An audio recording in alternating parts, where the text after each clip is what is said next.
else good? Okay, Matt's good. Okay, go. It looked like a good thing, but wait till I tell you. We were out in the wild, wild west, in Summit, New Mexico, Phil and I, when the idea of a kidnapping plan crossed our minds.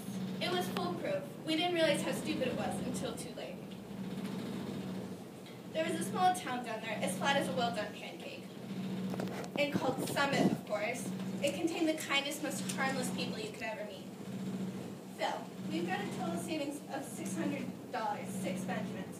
All we need is just $2,000 more to pull off a steal of a real estate deal in Western Illinois. People stick together in small towns like these. Kidnapping project should do better here than most places. Okay, Phil, I got a guy. The name's Carl Dorset, the son of wealthy Tom Dorset. He's a buck-toothed, red-haired, crazy 10-year-old boy. About 2 miles from Summit was a little mountain covered with dense cedar forest. On the rear elevation of that mountain was a cave. There we stored provisions. It was the perfect hiding place. One night after sunset, we drove in an old beat-up pickup past old Dorset's house. Carl was sneakily climbing his neighbor's tree and trying to get onto his neighbor's Wi-Fi.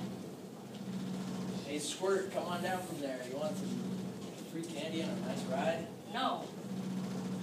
I just want Wi-Fi. You want a ride, some free candy, and Wi-Fi? Okay.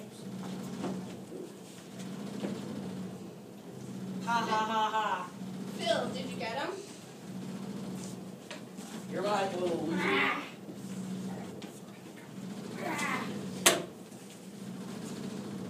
Phil, did you get him? Yes, but not without paying the price. Whatever, it was totally worth it.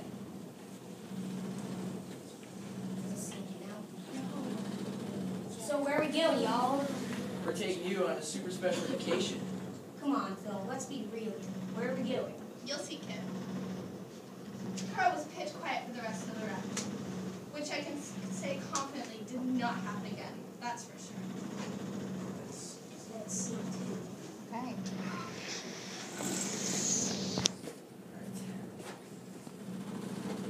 Boy, that kid sure scratched me up good. You bet I did. How dare you enter the cave of the Red Chief? We're playing Indian on the Red Chief's captive, Old Hank Trapper. And there to be scalped at dawn. The boy seemed to be having the time of his life. He was forgetting that he was a captive himself. You, snake-eyed spy, you'd be burnt at the stake at sunrise. Dinner's ready. Nom, nom, nom. I like this find. I never camped out before, but I had it for farm once. And I turned 9 last birthday. I hate going to school. Are there really Indians in these woods? I want some more gravy. Do the moving trees make the wind blow? We had 5 kids. My father has lots of money. I punched and walked twice Saturday. I don't like girls. Do bowls make any noise? Why are orange round? How many does it take to make 12? Carl, would you like to go home? Oh, what for? I hate home. I don't like going to school. I like it out here. I don't want to go home. You're not going to make me home, are you? Not right away. We'll stay here a while. We went to bed about 11 o'clock. Carl was restless, jumping up and running around. I finally fell into a troubled sleep.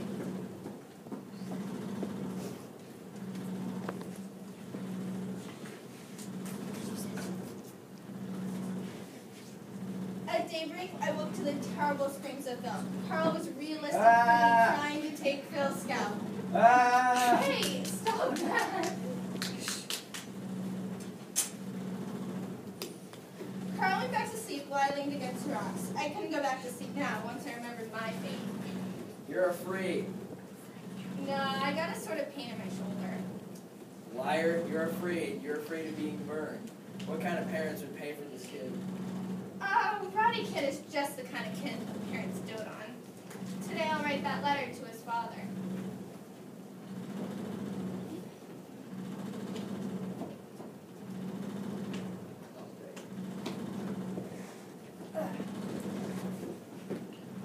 Carla, if you don't behave, I'll send you right home. Now, are you going to be good? Yeah, I was just kidding. I'll behave. Can I play? What? Can I play? Oh, can I play Black Scout today? That's for you and Mr. Phil to decide. He's your playmate for the day. I'm going away for a while, on business. Now, you come and say you're sorry, or you will be sent home. Sorry, Mr. Phil. It's all right.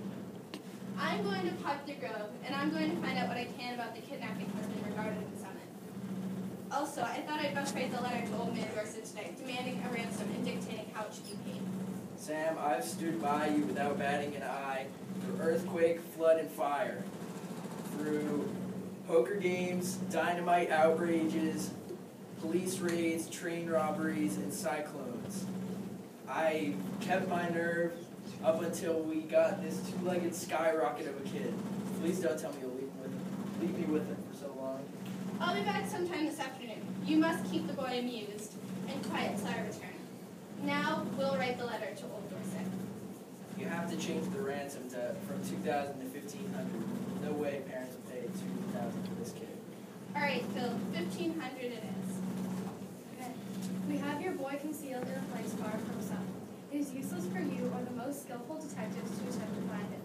Absolutely, the only terms on which you can have him restored to you are these. We demand $1,500 in large bills for his return. The money to be left at midnight tonight at the same spot and in the same box as your reply. Hereinafter described. If you agree to these terms, send your answers in writing via solitary messenger tonight at 8:30. After crossing Owl Creek on the road to Poplar Grove, there are 3 large trees about 100 yards apart, close to the fence of the wheat field and on the right-hand side. At the bottom of the fence post opposite the 3rd tree will be found a small pasteboard. The messenger will place the answer in this box and return it immediately to someone. If you attempt any treachery or fail to comply with our demand as stated, you will never see your boy again. If you pay the money as demanded, he will be returned to you safe and well within 3 hours. These terms are final, and if you do not accede to them, no further communication will be attempted. 2 desperate men. Aw, Snake Eye, you said I could play Black Scout today. Play it, of course. Mr. Phil will play it with you. What kind of game is it? Well, I'm tired of being the Indian. I'm the Black Scout, and I have to ride to the settlers and warn them of the attacking Indians. How far is the stockade, kid? 90 miles. All right. It sounds harmless to me. I guess Mr. Phil will help you foil the pesky savages.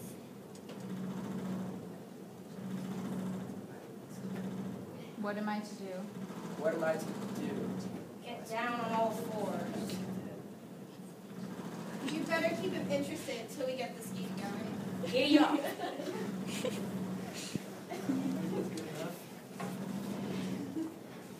I walked over to Poplar Grove and sat around the post office boxing store, talking with the gossips that came into trade.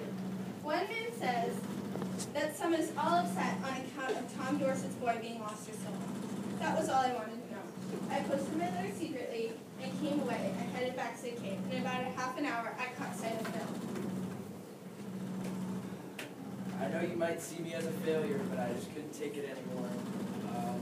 I am a human with masculine self-defense mechanisms, and I could only take it for so long. I sent him home. I'm sorry we don't get the ransom. What's the trouble, Phil? I was rowed 90 miles to the stockade, and then after the settlers were rescued, I was given oats, but it was really sand, which is not an edible substitute. And then I was asked for an hour about why roads run both ways and why grass is green. I'm sorry, I took him by the neck of his clothes and brought him back down the mountain to summit. Phil, there isn't any heart disease in your family, is there? No, nothing chronic, just malaria and accidents. Why? Then you may want to turn around and have a look behind you. Oh my. Scene 3. I have planned for collecting that money without the danger of being caught by the police. Really? Yep, there's no way we can be caught. The tree under where the answer is, and the money later on, is close to the fence on the road, and fields were giant on all sides. At 7:30, I was up in that tree, as well hidden as a bird, waiting for the messenger to come. This is a tree, right? I think so, close to the fence on the road, just how Mr. Joseph described it.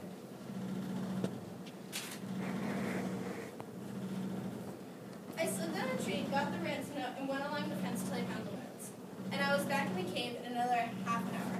I opened a note, got near the light of the lantern, and read it to Phil. It was written in a hand. It went like this. 2 desperate men.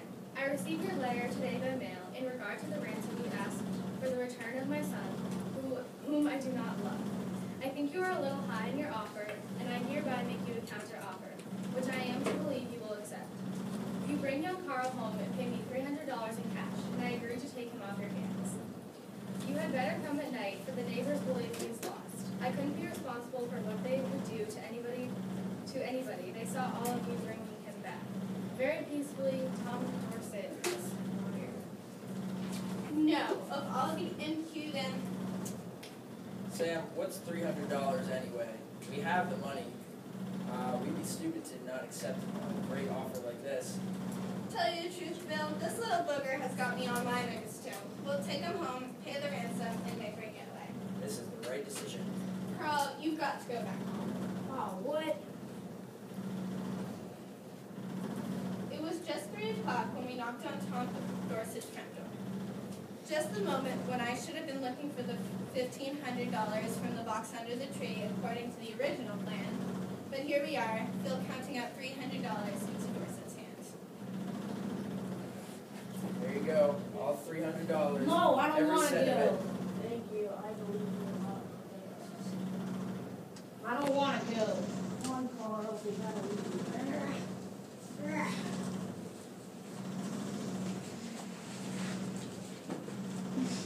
How long can you hold him?